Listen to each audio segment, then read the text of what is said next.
Rolling like a log. अब ये हमने कहाँ करी थी एक्सरसाइज, बताएंगे मुझे जरा, पिछले कुछ रिफ्लेक्सेस के सेशन के अंदर लॉग रोलिंग एक्सरसाइज कहाँ पे रिकमेंड करी थी मैंने, जल्दी जल्दी बताएं, भूल गए?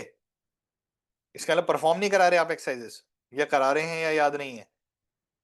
लॉग रोलिंग एटीएनआर में, एटीएनआर में लॉग रोलिंग के लिए बताया था ना आपको, स्ट्रेट लाइन हो वहां पे बच्चा रोलिंग करेगा, तो लाइन को भी ट्रैक करता रहेगा, ये तो बच्चा परफॉर्म कर रहा है, तो बच्चा इस तरीके से कर सकता है, लेकिन मैं थोड़ा एक बड़े का भी दिखाता हूँ जिससे थोड़ा आपको पता लगे और बेटर कंट्रोल में कैसे करेंगे इसको। ये एक्सरसाइज बड़े अच्छे, जब भी आपका बच्चा बहुत ज्यादा हाइपर फील हो रहा हो, जिनके बच्चे हमारे हाइपर हो रहे हैं या बच्चा ओवरलोडेड हो गया है सेंसरी में, काम डाउन नहीं, इंपल्सिव हो रहा है, फ्लोर पे लॉग रोलिंग करा दीजिए 4 से 5 राउंड। और उसके अंदर क्या कीजिए, मैं एक टिप देता हूँ आपको जिससे आपके बच्चे की हाइपर एक्टिविटी भी कम हो जाएगी, मतलब उस मूवमेंट के लिए आपको रिलीफ मिलेगा। अभी मैं बताता हूँ क्या करना है। देख लीजिए लॉग रोलिंग कैसे करना है, इसमें एक टेप लाइन खींच देंगे, तो शोल्डर लाइन पे वो टेप लाइन होगी और बच्चे को उस टेप लाइन पे ही रोल करना होगा, यानी स्ट्रेट पे। क्लियर है जी लॉग रोलिंग? सारी एक्सरसाइज खुद परफॉर्म करनी है, फिर बच्चे को करानी है, ध्यान रखना है। Okay sir.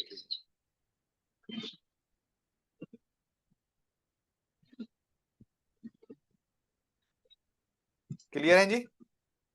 Yes sir. ठीक है जी।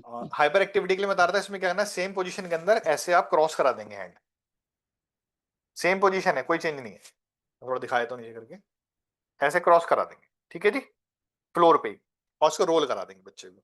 जब बच्चा हाइपर एक्टिव ज्यादा है 5 राउंड करा दीजिए, अगर थोड़ा स्पेस ठीक है वापस जाएगा बच्चा, फिर उसी पोजीशन में पहले आगे जाएगा वापस आएगा, तो ऐसे 4-5 राउंड करा दीजिए। अगर बच्चा हाइपर एक्टिव है, बच्चा ओवरलोडेड हो रहा है, बच्चा बहुत ज्यादा इंपल्सिव हो रहा है, गोल क्या है, bilateral coordination, motor planning and timing, body awareness, right and left side discrimination भी हो जाता है, एटीएनआर का आ गया ना पॉइंट। एटीएनआर में क्या होता है, लेफ्ट और यस राइट सर। साइड ही बॉडी डिस्क्रिमिनेशन, तो इसमें वो भी होता है, और ये हमारा इसके लिए भी एक्सरसाइज चलेगी टीएलआर के लिए। क्रॉसिंग मिड लाइन, तो मिड लाइन क्रॉस हो रही है तो उसका इंपैक्ट भी आ रहा है, ग्रॉस मोटर स्किल्स पे हम काम कर ही रहे हैं, स्पेशियल ओरिएंटेशन बच्चे की बेटर होती है, अपनी बॉडी की अवेयरनेस बढ़ती है उससे, कई बच्चों को अपनी अवेयरनेस नहीं होती बॉडी की, जिसकी वजह से वो एग्रेसिव भी हो जाते हैं, जैसे रोने वाला क्वेश्चन ही पूछा था आपने, शायद किसी ने पूछा था, तो बच्चा कई सर बार अगर मैंने रो रहा है पूछा। तो उसके पीछे ये भी एक रीजन होता है, ये रीजन बता रहा हूं मैं, ये नहीं मैं कह रहा उस बच्चे के संग हमारे वही इशू है, वो हमें देखना पड़ेगा। हमें कई बार अपनी अवेयरनेस नहीं होती, स्पेशल अवेयरनेस या बॉडी अवेयरनेस कम होती है, जिसकी वजह से फिर हमारे इस तरह के भी प्रॉब्लम्स आती हैं, और कई बार बच्चे हेड को बैंग करने लग जाते हैं या हिट करने लग जाते हैं, वो अपने आप को अवेयर करने की कोशिश करते हैं, प्रोप्रोसेप्टिव इनपुट्स रजिस्टर नहीं होते इस वजह से। तो ये डिपेंड है कि क्या रीजंस आ रहे हैं, कोई ऐसा तो रीजन कोई नहीं है, अगर वो नहीं है तो रूल आउट करेंगे, कौन सा रीजन है फिर उसको फिगर आउट करेंगे, फिर उसका सॉल्यूशन ढूंढेंगे। सब जगह एक ही अप्रोच लगानी है, पहले रीजन को ढूंढना है, रीजन को ढूंढना है, जहां भी प्रॉब्लम आ रही है रीजन को ढूंढना है, जितने भी पेरेंट स्टक हो रहे हैं एक ही बात पकड़नी है, पहले रीजन को ढूंढना है, रीजन क्या है, रीजन मिल जाएगा सॉल्यूशन मिल जाएगा, रीजन नहीं ढूंढ पाओगे तो सॉल्यूशन के लिए आपको कहीं ना कहीं जाना ही पड़ेगा, कोई और दूसरा समाधान नहीं है, फिर एक्सपर्ट ही बचता है। तो इसलिए पहले रीजन आप ढूंढो, और एक्सपर्ट भी कुछ नहीं कर पाएगा, क्योंकि जब आप नहीं रीजन ढूंढ पा रहे तो वो नहीं ढूंढ पाएंगे एक्सपर्ट, ये भी आप समझ लीजिए, अगर आप रीजन नहीं ढूंढ पाएंगे तो वो एक्सपर्ट नहीं ढूंढ पाएंगे, बहुत स्टक हैं, 45 मिनट्स में ज्यादा कुछ नहीं हो पाता। नेगेटिव साइन क्या है एक्टिविटी को देख लेते हैं, पॉजिटिव तो बच्चा परफॉर्म कर रहा है, पॉजिटिव है, negative is difficulty aligning aligning self on a straight line while rolling, difficulty lifting head off the floor to roll, difficulty initiating movement, neck and shoulder tension and stress। तो नेक shoulder में stress और tension आने के ज्यादा chances रहते हैं, और alignment में हमें प्रॉब्लम दिखेगी, अगर एटीएनआर भी होगी तो अलाइनमेंट में दिक्कत आएगी, बच्चा टर्न नहीं कर पाएगा। बच्चा बैठेगा इस पोजीशन के अंदर, चेयर के ऊपर बैठा सकते हैं, आप टॉवल ले सकते हैं, थेराबैंड ले सकते हैं, थेराबैंड आते हैं ना, आप अमेजोन पे देख लीजिए आराम से मिल जाएंगे, थेराबैंड लेंगे या आप लेंगे टॉवल, और जैसे इन्होंने होल्ड किया बच्चा अपने आप नहीं कर पाएगा। जैसे अभी किसी पेरेंट ने पूछा था कि ये छोटे बच्चों के लिए एक्सरसाइज है बड़े बच्चों के लिए, तो छोटा बच्चा तो नहीं कर पाएगा अपने आप, उसको क्या करना, थेराबैंड से जब अपने आप को वो हल्का सा आगे पुल करेगा और हेड से रेसिस्टेंस क्रिएट करेगा, आप समझ पा रहे हो, वो यहाँ पुल कर रहा है और हेड से पीछे की साइड, तो यानी वो अपने नेक को आगे नहीं आने देगा, रेसिस्टेंस क्रिएट करना है उसको।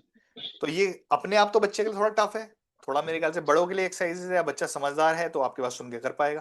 तो आप टॉवल से कर सकते हैं, हल्का सा पुश करेंगे, अगर बोलना है कि आपको पीछे की साइड पुश करना है, उसको सिर्फ नेक को पीछे की साइड पुश करना है, रेसिस्टेंस क्रिएट करना है, ठीक है जी। तो इसके लिए टॉवल या थेराबैंड दोनों में से आप एक चीज यूज कर सकते हैं। पर ध्यान ये रखना है कि नेक में जर्क ना आए, कि बहुत ज्यादा आप आगे स्ट्रेच कर दें या बहुत ज्यादा बच्चा पीछे कर दे। तो बच्चे में तो खैर इतना फोर्स नहीं होगा, पर थोड़ा ध्यान से, क्योंकि नेक की एक्सरसाइज है। इसका दूसरा जो वर्जन है पीछे से, यानी अब आप बैक साइड में खड़े हैं, आपने टॉवल यहाँ पे रखा बच्चे के, या थेराबैंड लेंगे ज्यादा बेटर है, थेराबैंड में थोड़ा इलास्टिसिटी भी होती है, और उसको फिर आपने पीछे स्ट्रेच किया और बच्चा अब आगे की साइड पुश करेगा, आगे हेड से वो आगे लेके जाएगा, पीछे पुश कर रहे हैं, तो रेसिस्टेंस क्रिएट होगा। ठीक है, तो this is again a TLR exercise. 5 to 7 time ये कर सकते हैं आप, और 7 to 10 सेकंड का होल्ड क्रिएट कर सकते हैं। यानी जब बच्चा आगे की साइड फोर्स क्रिएट कर रहा है हेड से, फोर हेड से, तो काउंट करेंगे 1 2 3 4 10 सेकेंड्स। जब बच्चा पीछे की साइड, जब आप आगे से उसको पुल कर रहे हैं, पीछे की साइड फोर्स क्रिएट कर रहा है, अगेन 10 सेकेंड काउंट। तो 10 10 सेकेंड्स के आप 4 to 5 राउंड्स लेंगे, that is sufficient. Sitting position में करा सकते हैं, चेयर के ऊपर करा सकते हैं। गोल्स क्या है? Head control and stability, neck muscles exercise and strengthening, क्योंकि नेक और अपनी पूरी स्ट्रेंथनिंग, क्योंकि स्पाइन भी आपकी इरेक्ट कब होगी? जब आपकी नेक और हेड मसल सपोर्ट करेगी। अब मान लीजिए आपकी मैंने स्पाइन के संग ऊपर नेक और हेड मसल हमने वीक कर दी, तो आप देखिए हेड में कंट्रोल नहीं, तो आप खड़े हो पाएंगे सीधा? करके देखिए जरा एक बार, क्योंकि आप सोचिए ना, स्पाइन को सपोर्ट कहां से चाहिए? ये छोटी छोटी चीज भी समझनी शुरू करें। स्पाइन को सपोर्ट के लिए आपको नेक और हेड मसल स्ट्रांग होनी चाहिए आपकी, तो आपकी स्पाइन में आपको इंपैक्ट आ जाएगा, स्पाइन को हेल्प मिलेगी अपराइट पोस्चर में।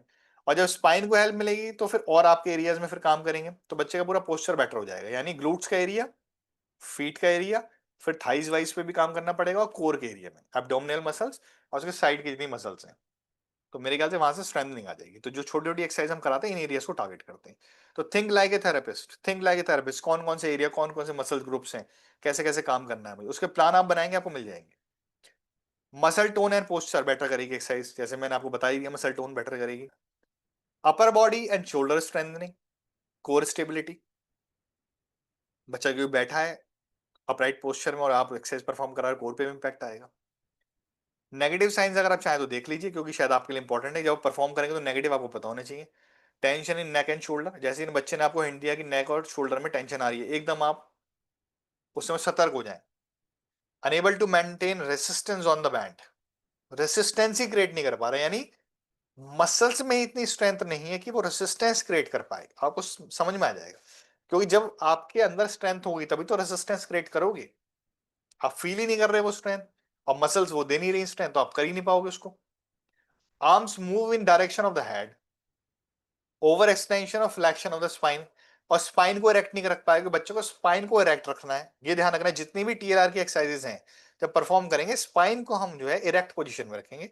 और थोड़ा सा ध्यान ध्यान देना, बच्चा इरेक्ट पोजीशन में नहीं रह पाएगा और बच्चे को प्रॉब्लम आएगी, फिर वो बैंड हो जाएगा, तो फिर हमें बोलना नहीं बेटा पहले इरेक्ट हो जाओ, फिर ये परफॉर्म करो। तो रेसिस्टेंस क्रिएट करना है, इरेक्शन, दो चीज, स्पाइन को इरेक्ट रखना है। और लूज बैलेंस, क्योंकि जब वो करेगा तो फिर उसको TLR उसकी ट्रिगर होगी, तो उसका बैलेंस कहीं ना कहीं उसका इंपैक्ट आएगा। आपको देखिएगा चेयर पे या तो हिलने लगा है, या वो कहीं वो ऐसा बैलेंस लूज करे गिरने की पोजीशन में, तो वहां पे आपको समझ में आ जाएगा कि अभी उतना रेसिस्टेंस नहीं बना पा रहा बच्चा। Head pendulum